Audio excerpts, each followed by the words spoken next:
Amazons like Mrs. Both are what make me want to believe that Amazons are over-maternalized crazies. For close to 10 years she had been one of the nicest, most pleasant, most respectful, most decent people I've ever met. It's really hard to think of her as a monster. For example, the coffee, every morning, I'd come in, and Mrs. Both and I would share some before work. Sometimes it would be in my room and I'd take my teaching spot at the table, with her huddled up to her knees in one of my students' chairs. Sometimes we'd do it in hers. But she'd always prepare it and I'd drink it, fully and without hesitation. If you're an Amazon, you'd be surprised how many stories and close calls every little or a friend has had with regards to the coffee. It's already a natural laxative, and bitter or sugared to the max, it was good for hiding extra little somethings in them. One accident. That's all it'd take in this town to get sent into her class, and that's if I was lucky. Some littles went to new beginnings. We both knew that. A typical Amazon would hasten that, try to control circumstances so that I'd end up right where their crazy instincts wanted me. Both wasn't a typical Amazon. Ready for the day? I asked, sitting my cup down with both hands. Mrs. Both took a sip from hers. No sir, she said. But gotta do it anyways. It was a sign of trust. I trusted her not to poison me. She trusted me to trust her. That was the basis of our friendship. Back then we were trying to prove something to the world and to ourselves. Not all Amazons were monsters. Not all littles were babies. Faculty meeting, today, she reminded me. I got up and stretched. I know. Want me to save you a seat? Think you'll beat me to it? I suspect so. My students' bus tends to take off before your students'. That's just because you don't have to buckle all of your students into those special car seats.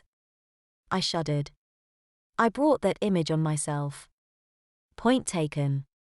Still, want me to save you a spot? Sure, she said, taking our cups over to a nearby sink and rinsing them. We've got to stick together. I let out one last yawn before the coffee kicked in. You know it. I suspect we both did.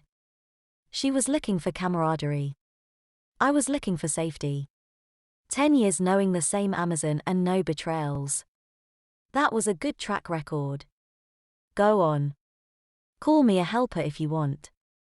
Maybe I was. I'll own it, now. It wasn't the most dignified thing, but there's no dignity in diapers. Truth be told, I picked my profession for a reason. The few littles I knew of who went into teaching picked middle or high school. Hormones. Puberty. Double-digit years of bad habits learned from their parents. Students able to pick up their teachers without straining. Total recipe for disaster. I was at least the same size as most of my students. I got my own assistant, and if I could make an impression on them as kids, plant the seed early enough that littles were adults, then maybe future generations of Amazons wouldn't be such crazy assholes.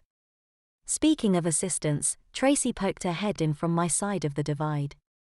Hey, Mrs. Both. Hey, boss. Hey, Tracy, we said in unison. Tracy was a tweener. Taller than me and most of the 5th graders, still dwarfed by both. She was my teacher's assistant. I doubt I could have taught if not for her.